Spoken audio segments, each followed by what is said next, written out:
When we talk about perfection, most people assume it's something real, something solid and tangible, as though perfection were a mountain waiting to be climbed, and once you reach the peak, you finally arrive. But if you look carefully, you realize that what we call perfection is not an objective reality. It's a social construction. It's a mirage constantly shifting depending on where you stand and who's watching. What was considered perfection in ancient Greece, for example, the symmetry of statues, the heroic proportions of athletes, the virtues of courage and reason, is not the same as not.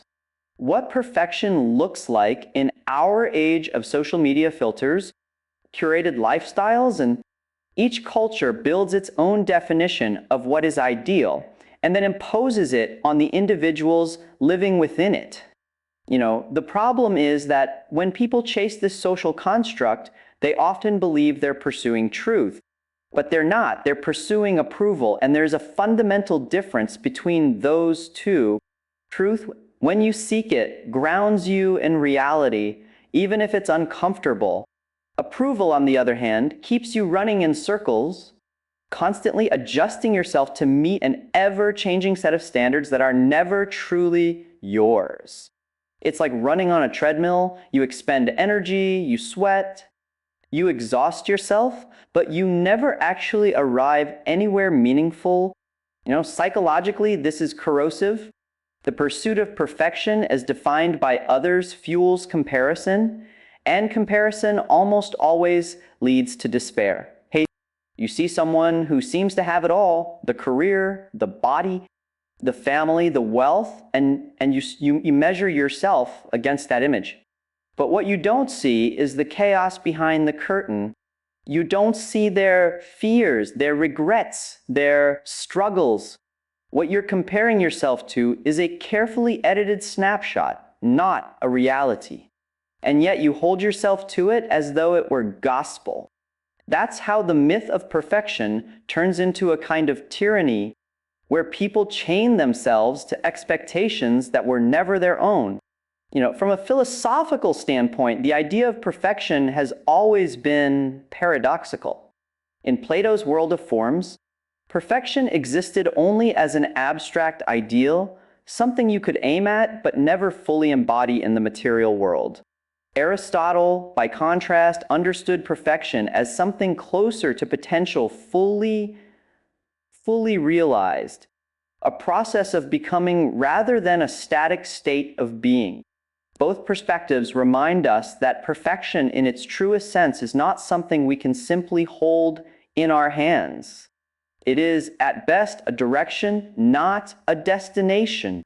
The problem arises when we collapse these subtle philosophical distinctions into simplistic cultural slogans.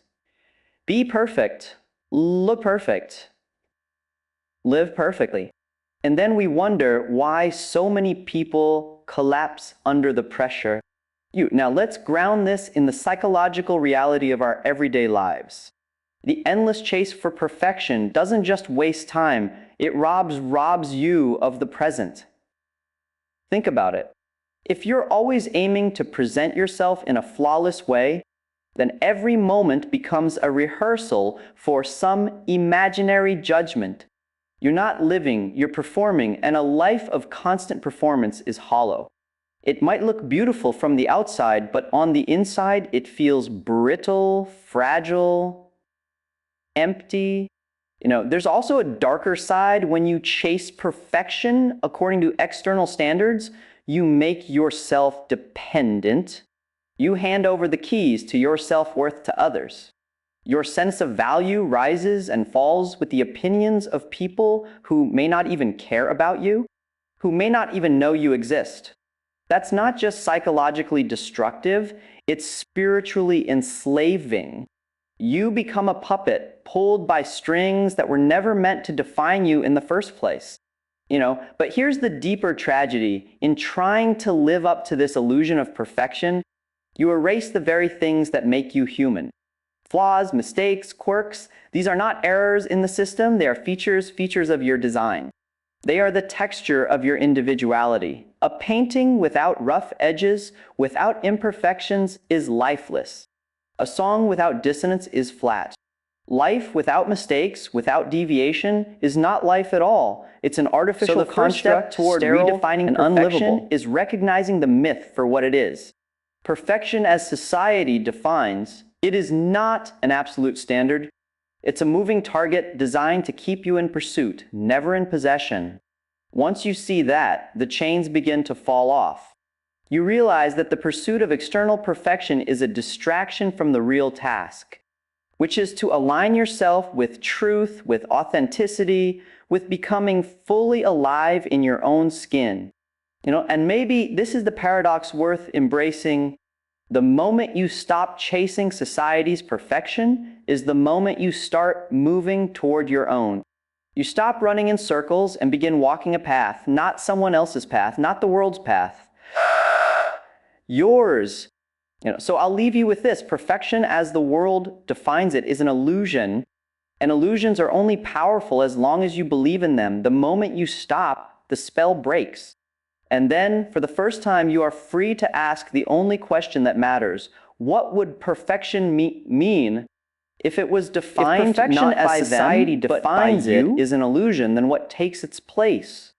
The answer isn't to abandon the pursuit of excellence or to slide into mediocrity and call it authenticity. That would be a mistake. The human spirit needs something to aim at. Without a goal, life becomes disorganized, chaotic, meaningless. But the goal cannot be flawless performance because that is unattainable. The real goal is growth. And growth is only possible through imperfection, through error, through the painful process of struggle. Look at any meaningful human achievement and you'll find imperfection at its core. Every invention, every piece of art, every scientific discovery was born from a long trail of mistakes, missteps, and failed attempts. Thomas Edison famously said he didn't fail 1,000 times at creating the light bulb. He simply found 1,000 ways that didn't work. Each failure wasn't an obstacle to the goal. It was the very material out of which success was built. Without the stumbles, there would be no progress. This isn't just true historically. It's true psychologically. When you fail, you are confronted with the reality of your own limitations. And though that may feel discouraging, it is the starting point of genuine growth. A child who falls while learning to walk doesn't interpret the fall as evidence of being broken. The fall is part of walking. Likewise, when we stumble in our lives, it is not a verdict on our worth, but a necessary step toward capability. The problem is that most people view their flaws and failures as evidence against them rather than evidence for them. They think, if I were good enough, I wouldn't make mistakes. But that's backwards.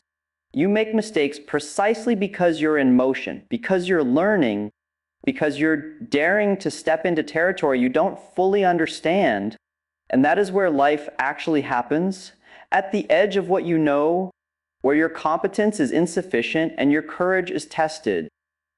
Philosophically, this ties back to the very essence of being human. We are not static creatures. We are dynamic, unfolding processes. To be alive is to be incomplete, to be constantly in the act of becoming. If perfection were actually attainable, life would be over the moment you reached it, because there would be nothing left to strive for. Struggle, then, isn't a detour away from perfection. It's the pathway to the only kind of perfection that's real. The perfection of continual. This is why suffering, though unpleasant, is indispensable. You cannot develop resilience without being tested. You cannot discover courage without encountering fear. You cannot grow in wisdom without first being foolish. To wish away imperfection is to wish away the very conditions that shape strength of character. Imagine an athlete who never trained against resistance, never strained against the weight of the barbell. Would he grow stronger?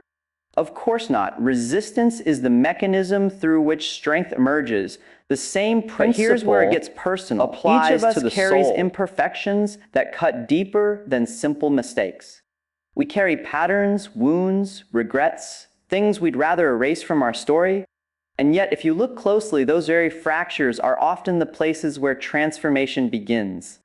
Think about the Japanese art of kintsugi, where broken pottery is repaired with gold.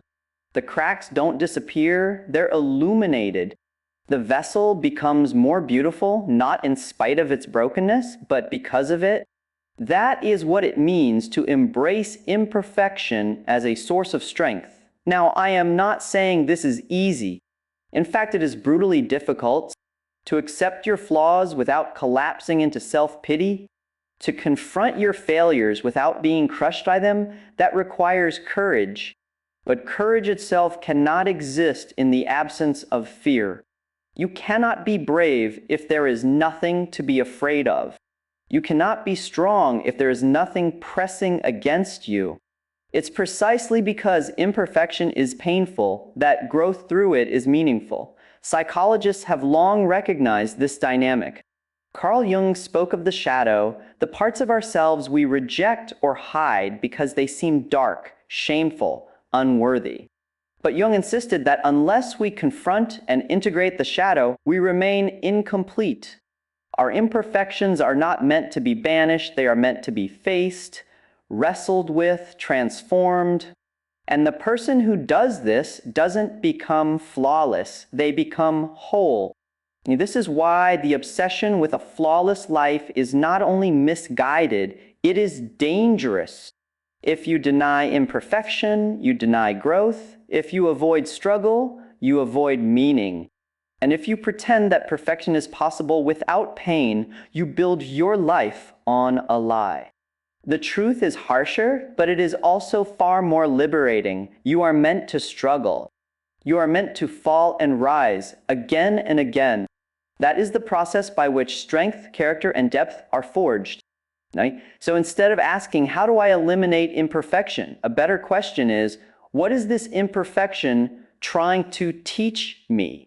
How can I grow through it? Each flaw is a teacher, each failure a guidepost, each wound a doorway into greater resilience. If you can learn to see imperfection this way, you will stop resenting it and start respecting it. Oh, and that brings us back to the journey. Perfection isn't about a spotless record. It's about refusing to let imperfection paralyze you. It's about continuing forward, limping if you must, stumbling if you must, but never standing still. Because every scar, every mistake, every crooked step is part of the road toward becoming who you were meant to be.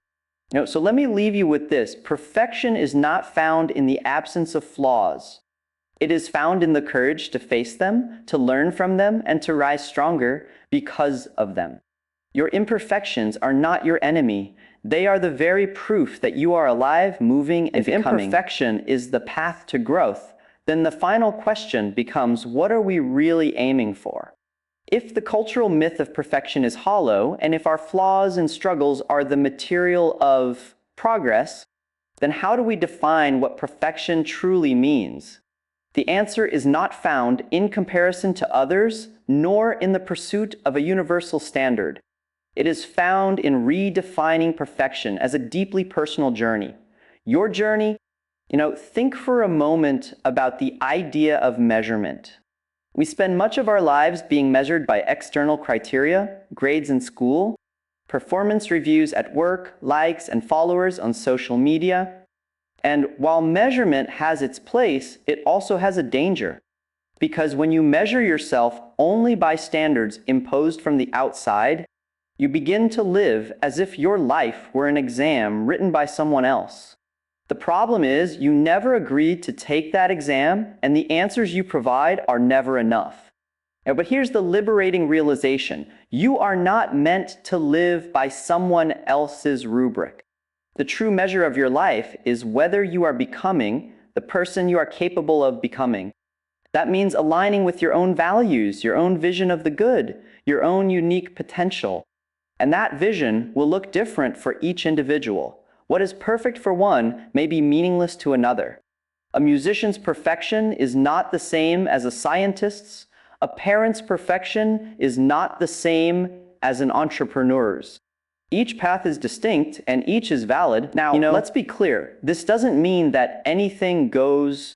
It's not about indulging every whim or excusing destructive behavior under the banner of authenticity. The point is not to escape responsibility, but to take responsibility for defining what truly matters to you. That's a harder task than conforming to an external script because it demands honesty. It requires that you confront your own conscience, your own capacity, and your own limitations, and then craft a life that reflects them with integrity. Philosophically, this idea connects to the concept of telos, the Greek notion of an end, a purpose, a direction toward which something naturally strives. The perfection of a seed is not to remain small and unblemished. It is to break open, to grow, to become a tree. The perfection of a human being is not to remain flawless and untouched by failure. It is to become what one was meant to become, and that cannot be dictated from the outside. It is discovered through the unfolding of your own journey. Psychologically, this perspective shifts the focus from approval to authenticity. Instead of asking, do they think I'm good enough? You begin to ask, am I living in alignment with what I know to be true? That is a more difficult question because it demands courage. It demands you risk disapproval, that you walk paths others may not understand, that you face the uncertainty of carving your own definition of perfection. But it is precisely that risk which makes life meaningful. Let me give you a concrete example. Consider an artist who paints in a way that defies conventional trends. Critics might dismiss the work, the public may not understand. But if the artist is faithful to his own vision, he is embodying a kind of perfection, one that has nothing to do with flawless execution and everything to do with authenticity of expression. The same applies in daily life.